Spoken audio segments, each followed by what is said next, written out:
জোটের ভোটের জোটের রাজনীতিতে বা সমঝোতা নতুন ট্রাম্প এখন রাজনীতিতে ব্যবহৃত হচ্ছে, সেটি আমরা দেখছি বিশেষ করে 11 দল যেটি জামাতের নেতৃত্বাধীন যে জোটটি, সেটিতে আজকে সারাদিন ইসলামী আন্দোলন তারা কথা বলেছে, খেলাফত কথা বলেছে, মনে হচ্ছে তাদের ভিতরে অসন্তোষ।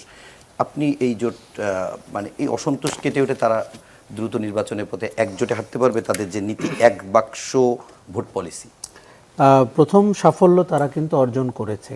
এই যে 8টি ইসলামী দল কয়েক মাস একসাথে বসেছে, প্রেস কনফারেন্স করেছে এবং যৌথভাবে সংবাদ সম্মেলন করেছে, এগুলো আমাদের রাজনীতিতে একটি বড় সাফল্য।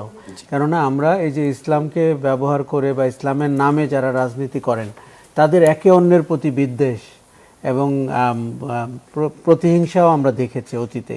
সেই জায়গাটিতে জামাত ইসলামীর নেতৃত্বে ইসলামী শাসনতন্ত্র আন্দোলন এবং অন্য দলগুলো ভোটকে সামনে রেখে এই প্রথম তারা বুঝতে পেরেছে যে একসাথে এক বাক্সে ভোট পড়লে তাদের একটি সম্ভাবনা তৈরি হয়।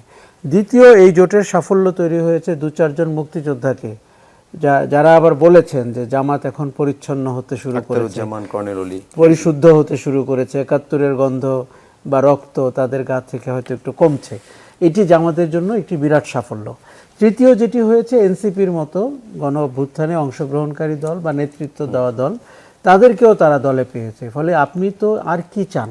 ইসলামিস্টরা আছে, তরুণরা আছে, মুক্তিযোদ্ধারা আছে, কিন্তু তাতে করে এই জোটের যে এককভাবে চলা 11 দল, সেটি আমরা খুব একটা সহজ হতে দেখছি না। আপনি আজকে যেটি মনে হচ্ছে যে ইসলামী শাসনতন্ত্র আন্দোলন হয়তো জোটে থাকবে না, অথবা তারা একটি জোট গঠনের ডাক দিবে, অথবা তারা একক নির্বাচন করবে। আপনি মনে রাখবেন যে আরও অনেক সময় কিন্তু বাকি, আরও অনেক কিছু ঘটতে পারে। এখান থেকে বেরিয়ে গিয়ে কেউ বিএনপি জোটেও যুক্ত হতে পারে। অন্য জোটে আমরা যে কাণ্ডটি দেখলাম সেটি হচ্ছে যে দল বিলুপ্ত করে আমরা কোনো নেতাকে ধানের শীষের প্রতীক নিয়ে নির্বাচন করতে দেখলাম। দেখুন, আপনি যখন বহুদলীয় গণতন্ত্রের প্রবক্তা হন, আপনি অন্য দলকে বিলুপ্ত হতে সাহায্য করছেন কেন?